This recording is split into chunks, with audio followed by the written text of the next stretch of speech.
Her true story from Washington. My daughter screamed, "You're just waiting to die," and threw my photo frame, so I moved out and rented the basement to strangers. Now I make $3,000 a month, and she's begging to visit.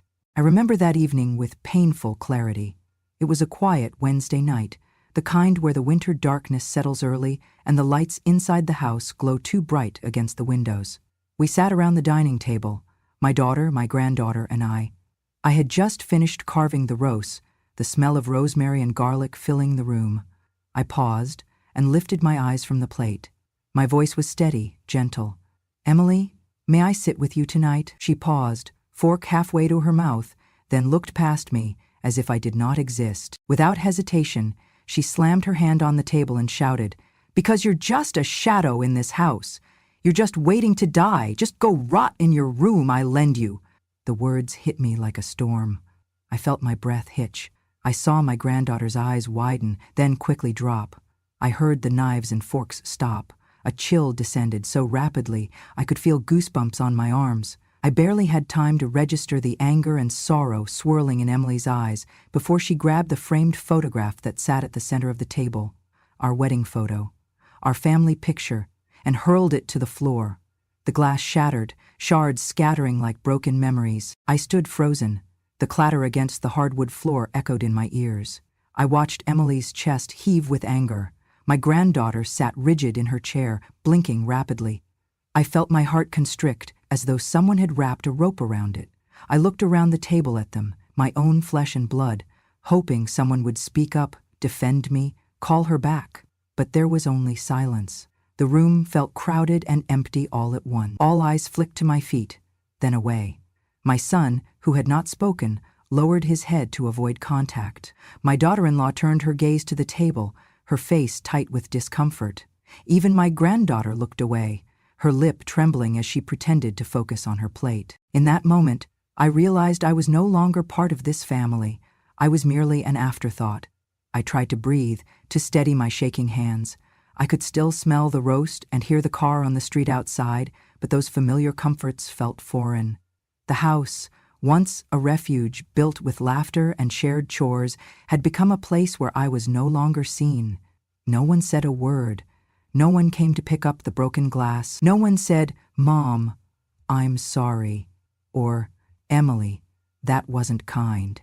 Instead, the bright kitchen lights hummed overhead, amplifying the tension and my humiliation. I swallowed hard and looked at Emily again. She curled her shoulders forward, eyes fixed on the broken frame.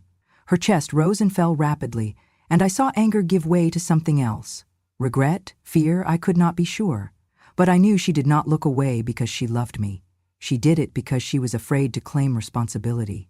I lowered my gaze to the shards of glass in the soggy photograph, where my face, once smiling in wedding bliss, looked warped and sad. I felt a breath inside me deepen, reach a decision before my mind did. I was no longer welcome here. This home, filled with my memories and my care, had turned me into a liability. I could keep my mouth shut, pretend it didn't hurt, accept being invisible, but acceptance would hollow me out. I could clench my jaw and storm out, fueling the chaos, but that would only feed into her narrative. Instead, I chose something else. I would withdraw with quiet dignity, take what I could repair, and reclaim my life elsewhere. I stood up slowly, careful not to draw attention. I cleared my throat softly. "I am going to get a glass of water," I said. I did not meet anyone's eyes. I did not give Emily the reaction she expected. I wanted no confrontation. I wanted clarity. I walked from the dining room, leaving dinner behind. Shards of memory at my feet, and the words still ringing in my ears, "just waiting to die." I paused at the living room doorway, my shoulders still and heart heavy but determined. The lights of the house behind me suddenly felt licensed to leave, to go someplace where I could breathe without being gaslit by one I once called daughter. That night, I started packing a box by the guest room closet. I packed slowly, methodically, my nightgown, my favorite mug, my reading glasses. I paused as I folded the quilt my mother had made for me, then tucked it gently into the box. I did not cry. I did not raise my voice. I did not knock on any doors. I simply packed, as though writing a new chapter with items and memories chosen deliberately. In the half-light of the hallway lamp, I taped the box closed and left it in the corner with its contents intact. I slipped into bed in the spare room, pulling the cover up to my chin. I lay there listening to the hum of the refrigerator and the faint sounds of the street outside. I thought of the person I had been, caretaker, comforter, mother. I thought of the woman I was becoming, someone who could love fiercely but also protect what remained of her spirit. I closed my eyes and repeated under my breath, I am not a shadow. I am still here. I believe in tomorrow. I stepped back into my bedroom and paused at the edge of the broken picture frame. I knelt down, gathering the shards carefully. I flipped my hand over the jagged edge where the glass had cracked and felt something shift inside me. I tucked the frame into an old towel and carried the whole bundle to the desk drawer, closing it with deliberate calm. I thought to myself, I am not a shadow. I am not an afterthought. I am still here. I opened my closet and began gathering a few items: my soft cardigan, the pink scarf my granddaughter once knitted, my favorite blue mug. Each piece felt loaded with meaning, yet I chose them without hesitation. I folded them neatly and placed them into a small suitcase I spotted tucked in the corner. In the silence, I felt the tension settle into my shoulders. The house no longer felt inviting. The quiet felt like a punishment, but I would not let it erode me. I paused halfway through packing, my hand hovering over a stack of framed family photos on the dresser. I slid each of them face down and pushed gently until they rested inside my suitcase as well. I put in a bottle of lavender lotion and my reading glasses. Nothing more. I was not cleaning out my life, only preparing for a pause, not a surrender. The clatter of plates downstairs floated up through the floorboards. I pictured my daughter-in-law wiping dishes, my granddaughter turning off the table lamp. It was all so intimate, so domestic. I realized I loved them, and that they believed I could disappear without pause or question. My sacrifice was expected, not appreciated. I closed the suitcase and zipped it up with a resolve I hadn't felt in months. I folded the duvet off the bed, the one they no longer asked me to share, and tucked it into the corner of the room. I smoothed the sheets and straightened the pillows before pulling the bed out entirely, pushing it aside to make room. A bare mattress lay on the floor now, a threshold between what once was and what could be. I picked up the wooden hanger from my closet and tapped the headboard. There was no scream, no confrontation. The only sound was a sudden tightness in my throat. I stepped outside the room, closing the door quietly behind me. I stood in the hall for a moment, collecting myself. I did not want a scene. I did not want a fight. I just wanted space, not away from them, but away from the invisible walls that had suffocated me. I walked down to the basement door, the dim circles of light flickering beneath my feet. I paused at the doorway and took a slow breath of cooler air. The basement was my secret refuge during storms. I turned on the overhead light and noticed how everything looked small but familiar. The old shelves, the stacked storage bins, the dusty carpet. I ran my hand along the banister, feeling the grain of the wood with reverence, as though I was reacquainting myself with a part of my own soul. I spent the next hour quietly transforming the space. I cleared a corner, brought down the suitcase, set my mug and lotion on a makeshift shelf. I unrolled a blanket over the cold carpet, fluffed a pillow, and plugged in a small lamp I'd brought downstairs in case of power outages. A thin aroma of lavender and hope filled the air. I folded my cardigan and hung it from the lamp's neck. I closed the basement door on the rest of the house, but I did not lock it. I was not running. I was claiming. The tension in my chest began to unravel as I organized my new corner. It felt both foreign and liberating. I arranged a few books on the floor, an old poetry collection, a gardening guide, and my grandson's term paper on planetary orbits. I placed my reading glasses beside them. It was quiet, but not empty. It was space I carved out for myself. I climbed back upstairs, brushed the hair from my face in the bathroom mirror, and took another breath. No one had asked me to go. No one had thrown me out. I had walked, gently, firmly, away from the belief that I no longer belonged. I considered carrying the suitcase back down, but something whispered, "Stay. Stay and remember who you are."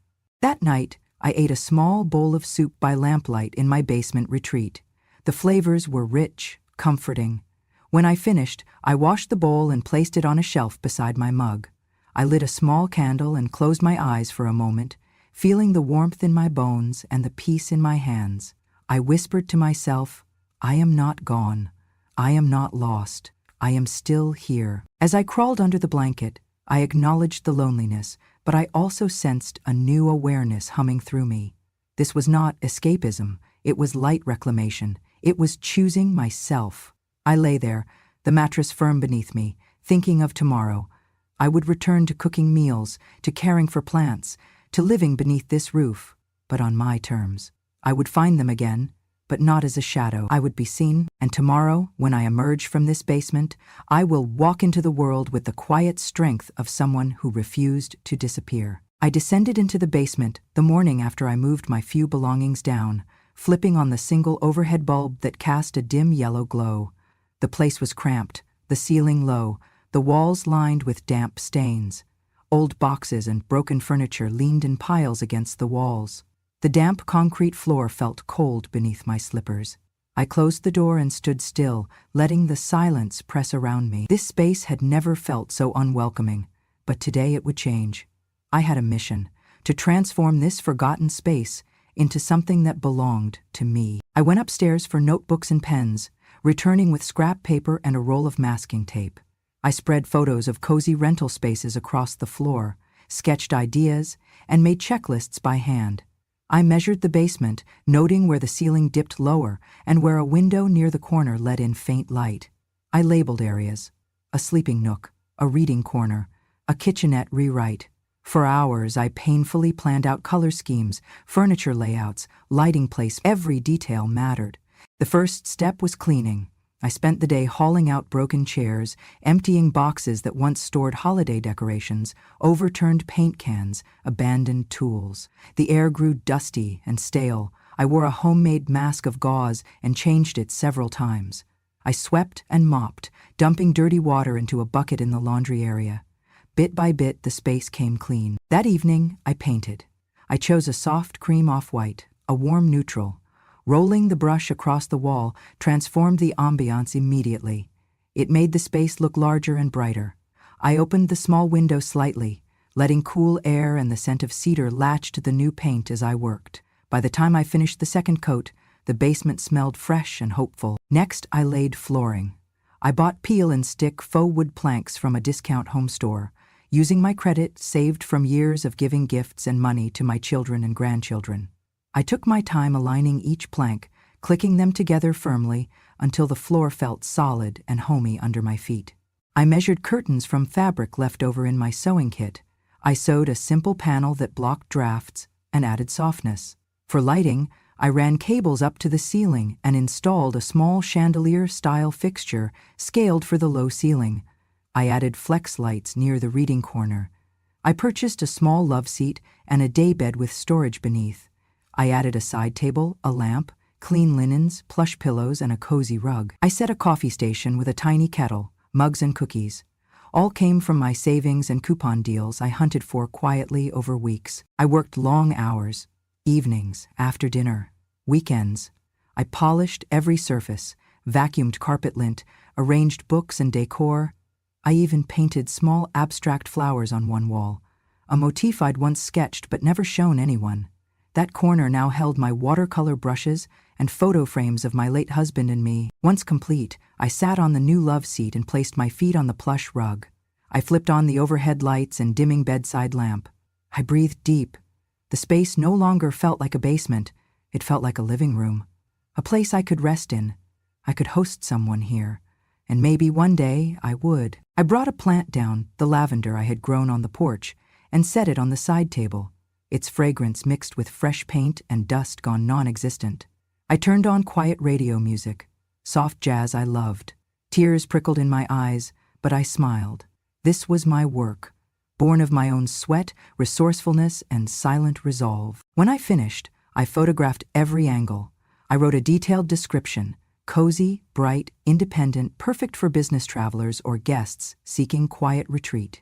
I uploaded it to a rental platform, anxious but proud. Then I waited.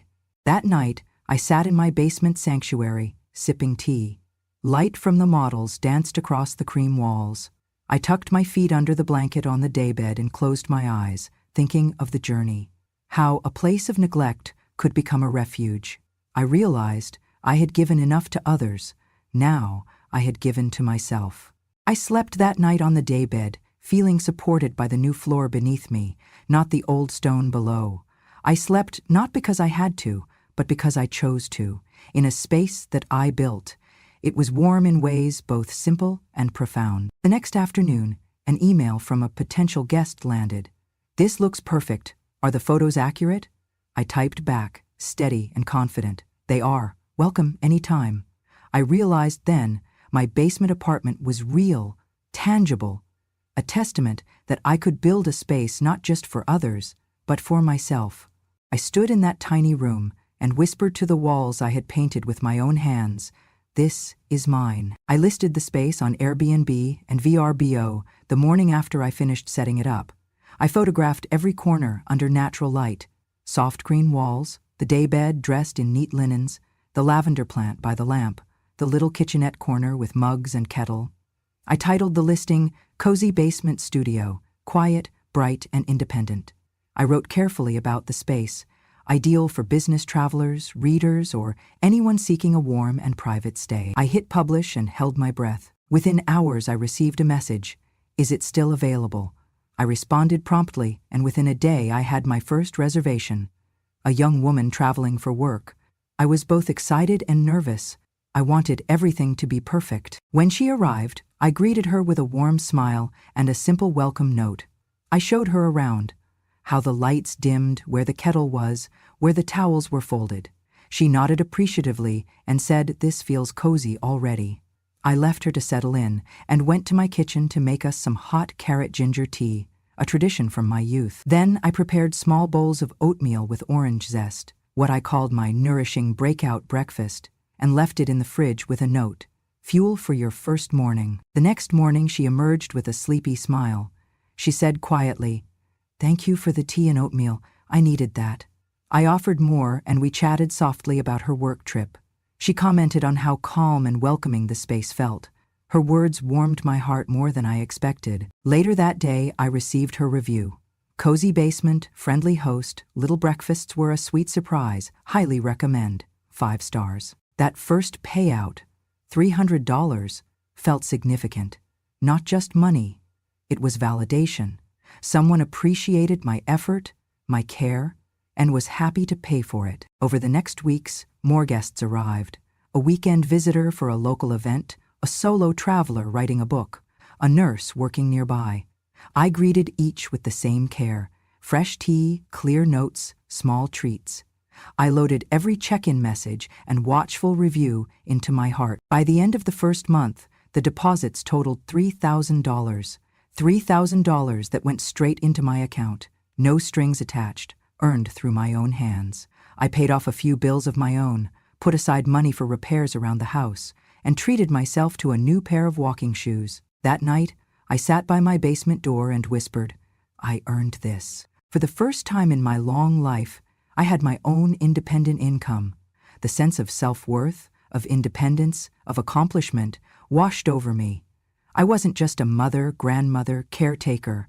I was a small business owner, a host, a provider for myself. I realized I had created something of my own, a new beginning built from solitude and determination, and that morning as I counted those first $3,000, I knew this was just the beginning. I remember the first time I saw the mortgage statement for this house. My daughter and her husband were drowning in debt. Their credit was failing, they were on the verge of losing the only home their children had ever known. And I, still working part-time at the library then, had quietly saved over the years. Not much, but enough. They never asked me to step in. They cried at the table, muttered about bankruptcy, argued late into the night. I sat quietly. Then one morning, I walked to the bank, withdrew nearly everything I had saved in 2 decades, and paid off the balance on the mortgage. The house was put in my name, legally. The paperwork sat neatly in a folder in the lockbox behind the bookshelf. I said nothing, because I did not want them to feel small, because I wanted peace, because I still believed that doing right by your children meant staying silent when you needed recognition. For years I lived in the shadow of that silence. I watched as they remodeled the kitchen, put up a new mailbox, repainted the siding. They called it our home. I never corrected them. But after the basement was rented out and my first $3,000 month rolled in, something inside me shifted.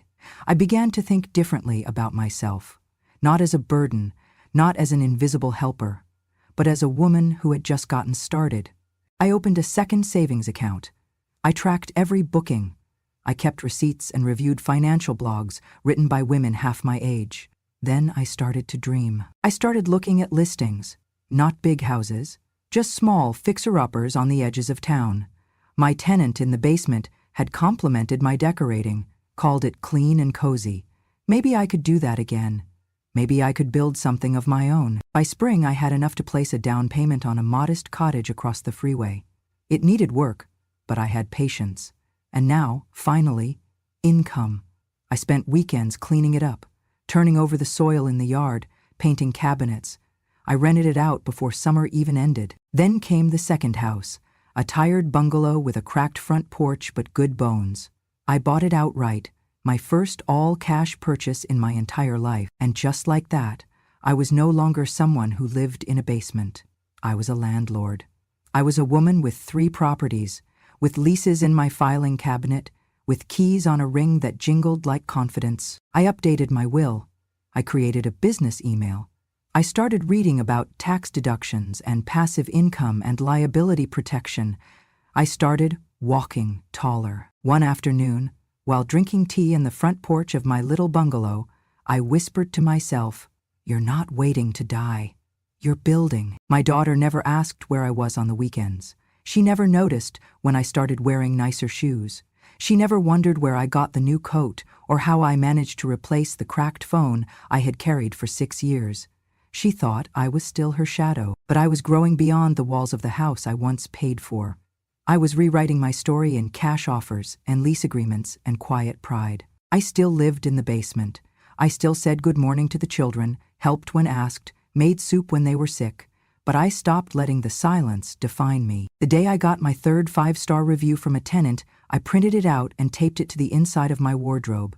It read, "Best host I've ever had. Kind, respectful, inspiring."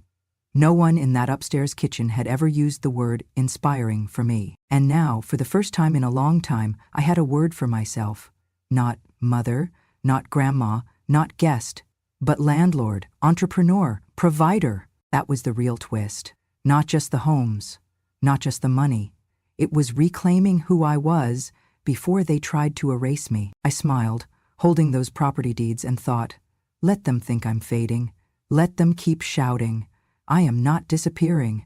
I'm expanding. One morning, as I was sorting through lease agreements and making tea in my cozy basement retreat, my phone buzzed. It was a message from my daughter. I hesitated before opening it, thinking of the sharp words she'd thrown the night she yelled at me to rot in my room. But I unlocked the screen. "Mom, can I come? I'm in trouble. I lost my job. I'm struggling." I felt a jolt in my chest. My teacup wobbled in my hand. She didn't usually send messages like this. She was a proud person, always careful with words. I opened it, heart uneasy. She wrote again, "My family is in deep debt. The warehouse fire wiped out our inventory. We can't pay rent. I know what you said, rot in your room. But I'm begging. I need you." I stared at the words. I thought of the night she threw my wedding photo frame down. I remembered her face, twisted with anger. I remembered being ousted from the kitchen table. I remembered the cold silence and the way she erased me from her world. A long silence stretched in the basement. The lavender plant swayed in a thin breeze. The cheap motels I'd endured when I gave everything felt distant now. The fresh scent of the paint and the crisp new linens reminded me that I had reclaimed something sacred. I could feel the shift inside me. No longer just caretaker, but someone with agency. I took a breath and typed, "I'm sorry you are going through so much. I will help you get on your feet, but this is not the basement." Seconds crawled by. My mind flickered through images of that house, the kitchen table, the shattered frame. Their silence. Should I forgive? Should I close the basement door and never unlock it again? Then I thought of the person I had become. Not a ghost, not a shadow. A woman who had built something with her own hands. Something They could no longer ignore. My finger hovered. A tear threatened, but I thought of her child's face, still surviving, the warehouse, the bills, piling, and I hit send. The message read, "You may come, but not to live under this roof again. I can help find a place, and I can help you start over financially, but I will not erase my boundaries. I am not your safety net because you figure you can fall. You will need to stand on your own again. I will help you do that, but not at my expense." Moments later, another message popped. "I understand. Thank you. I'll look for somewhere to stay, but I had nowhere else to turn. I appreciate anything you do." I closed my phone and set it beside my mug. My hands shook slightly. The silence settled down again but felt different, brighter, filled with possibility and tension. I had given her a path, but not a bargain. I spent the next hour researching short-term rentals, local financial aid programs, budgeting tools. I drafted an email with links to cheap apartments near her job prospects and noted down community food banks. I wrote tips on rebuilding credit. I hit send. She replied, "Mom, you're unbelievable. I don't deserve this." I typed back, "You deserve your life back. Don't give up." That afternoon I sat in my basement oasis with the soft lamp glowing beside me. I reflected on what had happened. She had hit rock bottom, and now she was asking for a hand. And I wasn't offering pity, I was offering support, with dignity. I thought of all the nights I stayed up worrying about her kids, fixing their nightmares, soothing their fevers. I thought of the constant stream of bus fare, loan payments, car repairs, birthday gifts, college tuition. I had given until I had nothing left to give, until I reclaimed my life. She might have been born from me, but she had drawn a line between us, and she had paid the price. Tonight I would let her crawl out from the wreckage, but she would walk upright again, on her own ground. That evening, I poured another cup of tea and placed it next to my glowing laptop. I thought of my daughter as someone wounded yet willing to fight. I thought of the houses I owned and the basement I refurbished. I whispered to myself, "I am still here." I smiled. Days passed. I heard that she found a modest apartment. I sent her a small check to cover her first month's rent, telling her it was because I believed in her. No guilt, no lecture, just belief. She wrote back, "You saved us, Mom." I paused. I typed, "I didn't save you. I showed you you could save yourself." Months later, I watched her stand at the podium for her church benefit fundraiser. Tough, bruised, but determined. She had rebuilt her credit, secured childcare for her kids, started a small side business.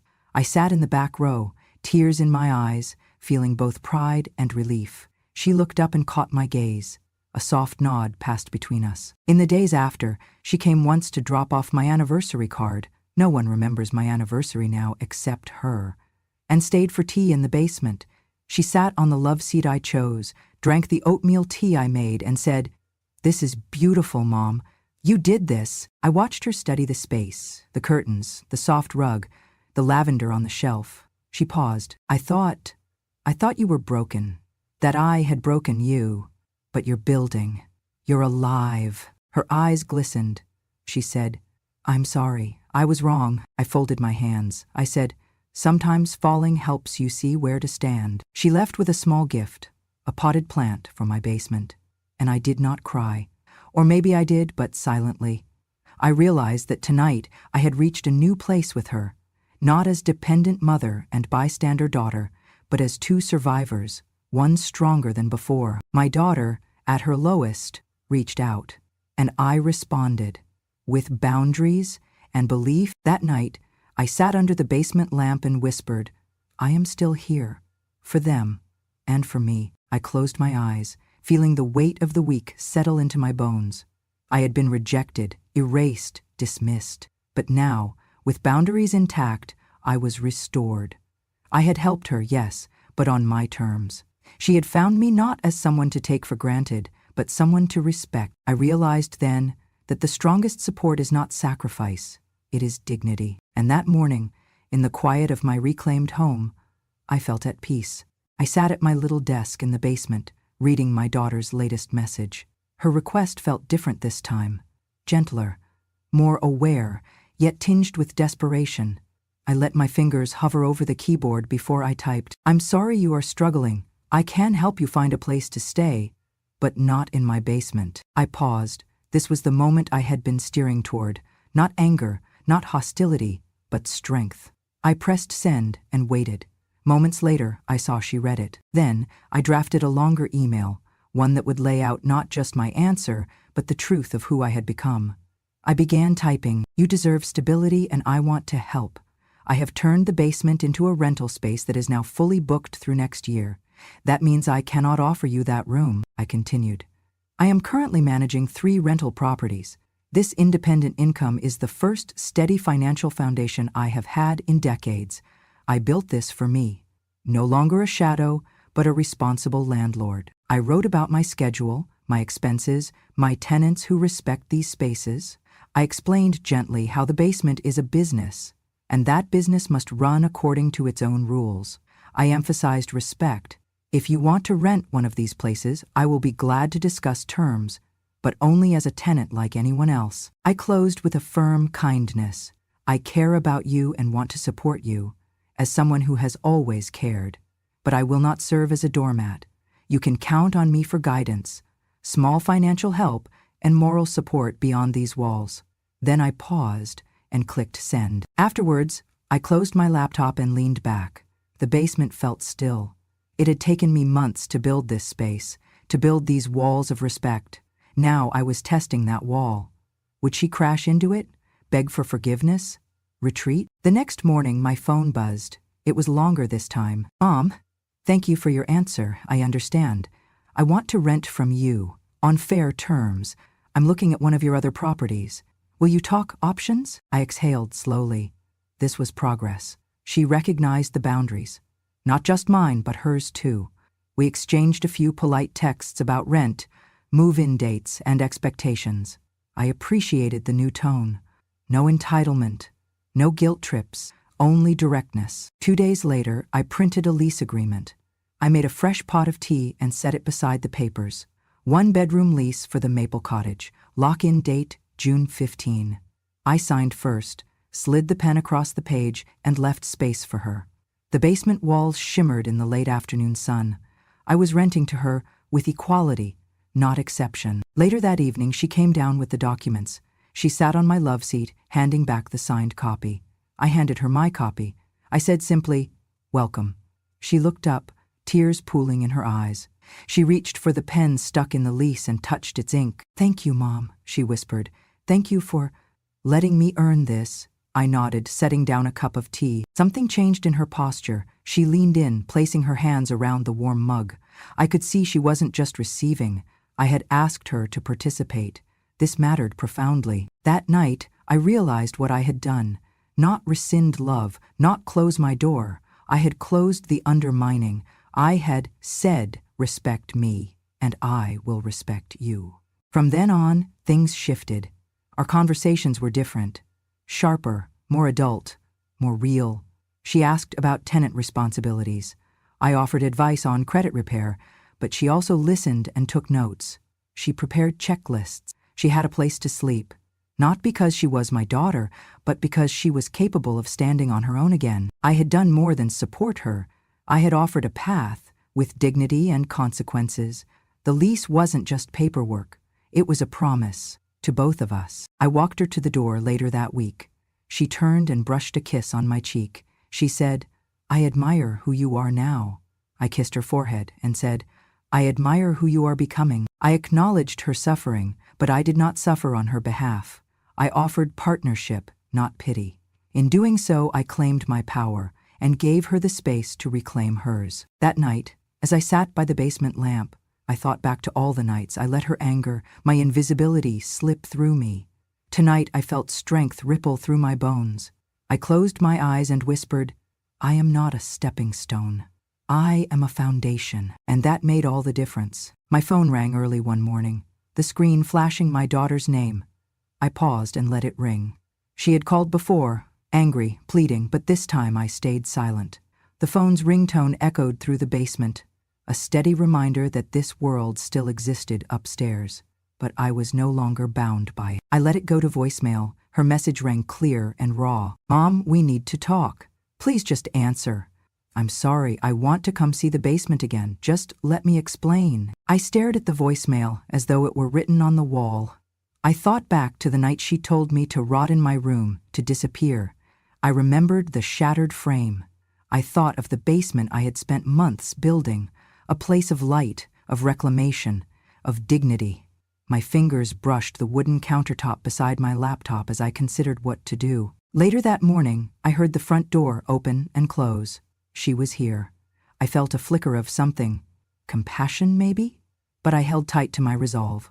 I walked upstairs, smoothing my cardigan. I opened the basement door to let her in. She stood at the top step, eyes red-rimmed, voice low. "Mom, I need to talk." I offered a half-smile, gentle, reserved, no trace of pity. She walked down and took in the space, the warm lighting, the soft rug, the fresh-cut flowers on the small table. She let out a breath, almost like she was seeing me for the first time. "I came to explain," she whispered. She looked around, breathing in the quiet comfort of the room. "This place, it's more amazing than I ever imagined." I nodded. "Showed you the transformation. The basement is booked until next year." She blinked, surprised. "Booked?" I leaned back against the wall and crossed my arms. "Booked solid. I'm running a business, doing the manual, managing tenants, paying taxes." Her jaw tightened. You look like you were hiding. I thought it was some sentimental retreat. I didn't know you had invested in all this." "I needed it to be mine," I said, voice steady. "I needed to know that I was more than someone waiting for the end." She looked down at the lease I had framed on the table. This is the contract for a year's rental at double what it used to be." I nodded again. "I run a business now. I have 3 properties under management. I pay my own way." She swallowed, tears forming. "I didn't realize." I took a breath. "Family doesn't give permission. Family gives respect." She looked up, voice wavering. "I'm sorry. I didn't respect you. I thought you'd always be there, waiting." I nodded slowly. "You taught me that waiting to die is foolish, so I started living." Her eyes brimmed. She reached for the contract. "Mom, I want to rent here. If you'll have me." I closed the distance between us and placed the contract in her hands. We both took a deep breath. A week later, she officially became my tenant.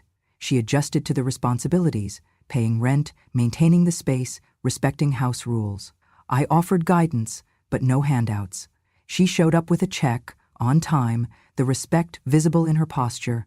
A month after that, though, she filed suit against me. She claimed I had abandoned family and that she had a right to live here rent-free. I sighed deeply at the served papers. She had felt entitled until I set boundaries. Now she had changed her mind too late, and I didn't feel inclined to back down. In court, I presented the lease, the Airbnb listing, my tax returns, notarized property deeds, glowing rental reviews. She glared at me from the witness stand. But I held my ground. I answered the judge calmly. Yes, the basement was a business. Yes, I had every right as the legal homeowner and manager.